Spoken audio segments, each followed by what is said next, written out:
ተመልካቾቻችን እንግዲህ ኢትዮ አውቶሞቲቭ እንዲህ ያለ ይቀጥላል። አሁን ደግሞ የእናንተን ጥያቄዎች የምንመልስበት ሰዓት ላይ ነን። የእናንተን ጥያቄዎች ለመመለስ ኢንጂነር ኢዮብ እዚህ ከኛ ጋር አለ። ኢዮብ ሰላም ነው? እንዴት ነው ፈልኝ? ሳምንት እንዴት ነበር? እግዚአብሔር ይመስገን ጥሩ ነው። ስራ ጥሩ ነው? ሁሉ መልካም።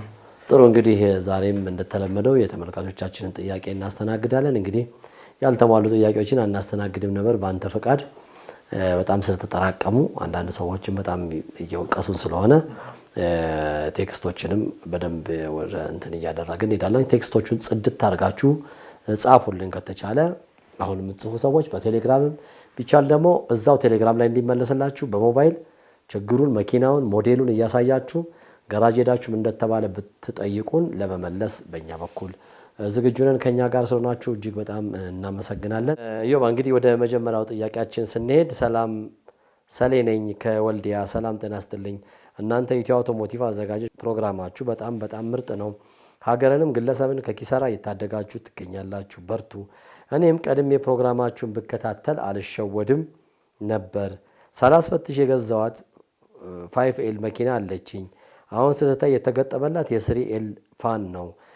የደብራተሩ ክዳንም ሞዶፊክ ነው። ችግሩ ይኖረው ይሆን ወይ ይላል። እንግዲህ አቬስ ምንም ጥርጥር የለውም ችግር ይኖረዋል። የዳፕራተሩ ክዳን የኤር ክሊነር ክዳኑ ሞዲፊክ መሆኑ የሚገባው ኤር ኮንታሚኔት መጠን ይጨምርበታል።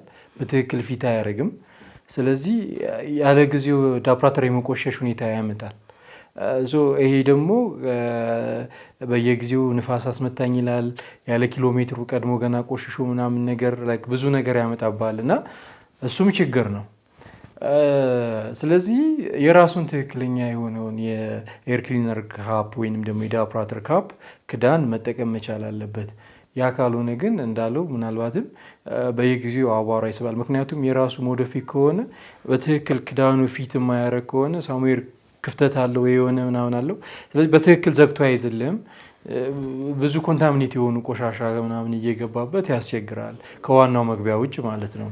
ይሄ ደግሞ ለመኪናውም ጥሩ አይደለም፣ ለዳፕራተሩም ለራሱ ጥሩ አይደለም እና ችግር ነው። ሁለተኛው ነገር ደግሞ አንሳው ከፋን ጋር ተያይዞ ፋን ራዲያተር ዲፔንድ ሆኖ ነው ዲዛይን የሚደረገው። የራዲያተሩ ሳይዝ በጨመረ ቁጥር የፋኑም ተደራሽ እንዲሆን ተልቆ ትንሽ በተወሰነ መልኩ ሁሉም ጋር ደርሶ ሂት ዲሲፒት እንዲያደርግ እዛ ጋር የሞቀውን አየር ብትን አድርጎ በቦታው ደግሞ የቀዘቀዘው አየር እንዲመጣ ነው ዋናው ዓላማው እና ፋኗ ባነሰች ቁጥር ግን የኩሊንግ ፕሮሰሱ እንትን ኤፊሽንሲው ይቀንሳል። ኤፊሽንሲው የሚቀንስበት ዋናው ነገር ደግሞ ፋኑ ሪሊዝ የሚያደርገው የኤር መጠን በራሱ በፋኑ ላዩ ላይ ባሉት ተርባይኑ ዲዛይኑ በጣም ምን መሆን መቻል አለበት፣ ከዛ ጋር ፊት ማድረግ መቻል አለበት። ለምሳሌ ይሄ እንዴት መሰለ ላይክ አሁን ለቪትስ እንትን አንስተ የፒሲ ፋን የፒሲ ዝም ብሎ ፒሲ ላይ የሚገጠሙ ላፕቶፕ ላይ የሚገጠም ፋን አለ አይደል? ወስደ እሱም ፋን ነው ይሄም ፋን ነው። ግን ያንን ፋን ወስደ ፊት ብታረግለት እንደዚህኛው የኩሊንግ ፐርፎርማንስ አይኖረውም። ምክንያቱም በጣም ያነሰ ነው የሪሊዝ የሚያደርገውም ወይም ደግሞ ሳክ የሚያደርገውም የኤር መጠን ያነሰ ነው። ላይክ እንደዛ የ3ኤሉን አምጥተው ገጥመውለት የራሱን ሲያወጡለት የኩሊንግ ፐርፎርማንሱን ይቀንሰዋል። እዛ ጋር ያለውን ኤር የመምታት እንትኑም ቴንደንሲው እየቀነሰ ስለሚመጣ እንግዲህ ተመልካቾቻችን በዚህ አጋጣሚ ልንነግራቸው የሚገባ ነገር ተፈለቀ አንተን በተደጋጋሚ የምታነሳው ነገር ነው።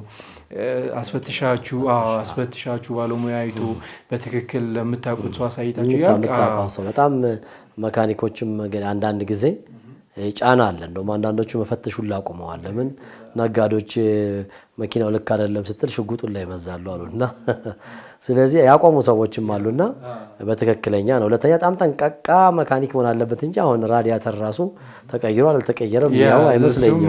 በጣም ከባድ ነው እና ስለዚህ ጥንቃቄ ማድረግ አለባቸው ራሳቸው የሚገዙ ሰዎች ናቸው። መኪና በጣም ቢቻል በአንድም በሁለትም ሰው ማስፈተሽ። እዛ ጋር ለፍተሻ የምትወጣ ጥቂት ብር ነች። ያችን ብር ላለማውጣት ወይም ሰው ላለማስቸገር ብለ ከዛ በላይ ሞተርም እኮ ኢንጂን ኦቨርሆል የሚፈልግ ሞተር ምናምን እኮ ሊሰጡ ይችላሉ። ያ እንግዲህ በጣም ብዙ ብር ነው አሁን ወጪ የሚያስወጣ የሚያስቆምበትና እንደዚህ ጥንቃቄ እንዲያደርጉ ነው። ወደሚቀጥለው ጥያቄ እንሄድ። ሰላም ኢትዮ አውቶሞቲቮች እናመሰግናለን። እንወዳችኋለን፣ እንከታተላችኋለን። ሃይማኖት ነኝ ከላሊበላ። ባጃጅ ሪ ሞዴል ባልብ ተጣሞ ጋይዱም በታች በኩል ስንጥቅ ብሎ መጀመሪያ ባልብ ቀየርኩ። በጣም ያጨሳል፣ ዘይትም ይበላል። ከዛ ባልብ ጋይዱን አሳየሁት። ለባለሙያ ባልብ ጋይዱ ስንጥቅ ቢኖረውም በታች ነው ባልብ ሲሉ አይደለም አሉኝ። ችግሩ ምንድን ነው ስላቸው ካምቻ ቀይር አሉኝ። ቀየርኩ። አሁንም አልፎ አልፎ ያጨሳል ይሉናል። በ0914 4571 ብሎ የሚቀጥል ስም ምንም ጥርጥር የለውም። ቫልቭ ጋይድ ተመቶ ሰንጥቆ ሲያበቃ ራሱን በሲል ብቻ ኮንትሮል አደርጋለሁ የማይመስል ነገር ነው። ስለዚህ ቫልቭ ጋይድ በተመቶበት ሰንጥቆ ወደ ኮምፖስቲንግ ቻምበር ውስጥ ዘይት ገብቶ የማይጭስበት ምንም እንዲህ ነው የምትለው ነገር ላይክ መካኒኮቹም አንዳንድ ጊዜ ኤክስፔሪንስድ ምንም አይሆንም ንዳው ምናምን የሚባል ነገር አለ። ልክ እንደ ቴክኒሻን ግን ሰውን ጋይድ ማድረግ ካለብን አግባብ የሆነውን ትክክለኛውን ሳይንስን ከእውቀት ጋር እውቀትን ከኤክስፔሪንስ ጋር አድርገን ሶስቱን አጣምረን ነው መስጠት መቻል ያለብን። ስለዚህ ይህንን ስናደርግ ለምሳሌ ሪፕለስ የሚደረግ ነገር ከሆነ ይሰራል ምናምን የሚባል ነገር የለም። በቃ ሪስክ አለመውሰድ ይቀይር። በቃ ምንም በዛች ነገር ምክንያት ሌላ ተጨማሪ ጣጣ ነው ይዞ የሚመጣው እና አሁን ኢማጂን እንግዲህ ኢቨን ካምቻ እስከ ማስቀየር ድረስ ምናምን ድረስ ደርሷል። ዊች ሚንስ ብሎክ እስከ ማስቀየር ድረስ ማለት ነው። ይህ ደግሞ የሆነበት ምክንያት ላይክ በጊዜውና ትክክለኛውን አግባብ የሆነ ሜንቴናንስ ስላላገኘ ነው። ሰርቪሱን ሰዓቱን ጊዜውን ጠብቆ ማለት ነው። እና ተመልካቾቻችንም ቴክኒሻኖችም ይህንን አግባብ ባለው መልኩ ተግባብተው የሚቀይር ነገር ከሆነ ምናልባት አንዳንድ ጊዜ ኦፍኮርስ የአቅም ጉዳይ የምናምን እንዲህ ችግር በቅቤ ያስበላል አይደለም የሚባለው። ምንም አማራጭ ሳይኖር ሲቀር ልትጠቀመው ትችላለህ። ግን አቅም ካለ መቀየር እየቻልክ ከሆነ እቃው ቢቀየርና ቢስተካከል ምንም አይደለም። ኤኒዌይስ ግን ቫልቭ ጋይዱ ተሰንጥቆ አያጨስም ብሎ መጠበቅ ሞኝነት ነው እና ያን ሲቀየር አብሮ የኛውንም መቀየር ግዴታቸውን። የሆነ እቃ ቀይረ የሆነ እቃ የምትተው ነገር የለም። ስለዚህ ተመልካቻችን ይሄንን ነገር በደንብ ኦልሞስት ቫልቭን አስቀይሮታል። ጥመት ነበረው። ሲጀመር ቫልቭ ተጣመመ ማለት ጋይዱን ሄዶ የማይነካበት የማይሰነጥቅበት ምንም ምክንያት የለም እና ሙሉ ቫልቭ ጋይዱን ከነሲሉ አዲስ መቀየር መቻል አለበት። ይህንን ነው አድቫይስ ልናደርግ የምንችለው። ይህን ካደረገ እርግጠኛ ነኝ ጭሱ ይቆማል። ኦልሞስት ካምቻም ቀይሯል፣ ቫልቭም ቀይሯል። አሁን ያልቀየረው እሱ እንደነገረን ጋይዱን ብቻ ነው። ጋይዱን መቀየር መቻል አለበት ነው የምንለው። ጥሩ። መኪናዬ ዲፎርዲ ዶልፊን ነው። ሞተሩ ላይ በጭስ ማውጫው ጋር ሞተር ዘይት እያመጣ ነበረ። 0922 34 67 ብሎ የሚቀጥል ስራ በጭስ ማውጫ ጭስ እያመጣ ነው።